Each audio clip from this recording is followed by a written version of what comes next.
மக்கள் நாணயம் டிவிக்காக செய்தி வாசிப்பவர் வளர்மதி.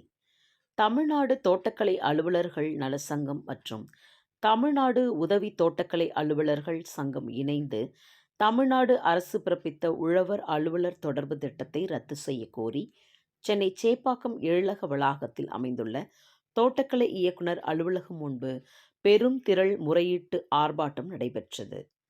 இதுகுறித்து தமிழ்நாடு தோட்டக்கலை அலுவலர்கள் நல சங்க தலைவர் சிவக்குமார் மற்றும் உதவி தோட்டக்கலை அலுவலர்கள் சங்க தலைவர் முருகன் ஆகியோர் செய்தியாளர்களிடம் தெரிவித்ததாவது: தோட்டக்கலை என்பது பொதுவான விவசாயம் மட்டுமல்ல, இது உயர் தொழில்நுட்பம், துல்லிய மேலாண்மை, தொடர்ச்சியான கள வழிகாட்டுதலுக்கு தேவைப்படும் துறையாகும்.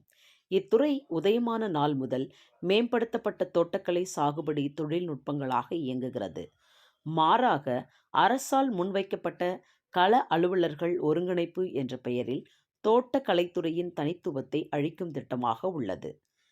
தோட்டக்கலை பட்டயம் பெற்ற அலுவலர்கள் என்பது பழங்கள், காய்கறிகள், மலர்கள், வாசனைப் பயிர்கள், மூலிகைப் பயிர்கள், மலைத்தோட்ட பயிர்கள் மற்றும் அலங்கார தோட்டம் அமைத்தல் போன்ற உயர்மதிப்பு தினசரி வருமானம் தரும் பயிர்கள் குறித்த சிறப்பு தொழில்நுட்ப கல்வி மற்றும் கள அனுபவம் பெற்ற நிபுணர்கள் ஆவர். அதேபோல் வேளாண்மை பட்டயம் பெற்ற அலுவலர்கள் தானியங்கள், சிறுதானியங்கள், எண்ணெய் வித்து பயிர்கள், பயிறு வகைகள், பயிர்கள் மற்றும் வணிகப் பயிர்கள் போன்ற பல்வேறு தன்மை கொண்ட பயிர்களுக்கான தொழில்நுட்ப கல்வி பயின்ற நிபுணர்கள் ஆவர்.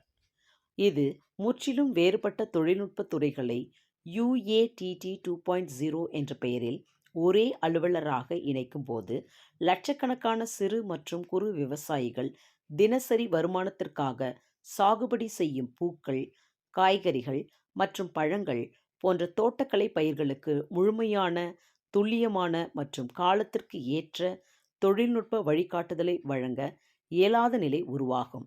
இதன் விளைவாக கள வழிகாட்டுதல் குறைந்து, தொழில்நுட்ப தவறுகள் அதிகரித்து, உற்பத்தி மற்றும் தரம் பாதிக்கப்பட்டு, இறுதியில் சிறு மற்றும் குறு விவசாயிகளின் வாழ்வாதாரமும் தோட்டக்கலை பயிர்களின் மொத்த உற்பத்தியும் கடுமையாக பாதிக்கப்படும்.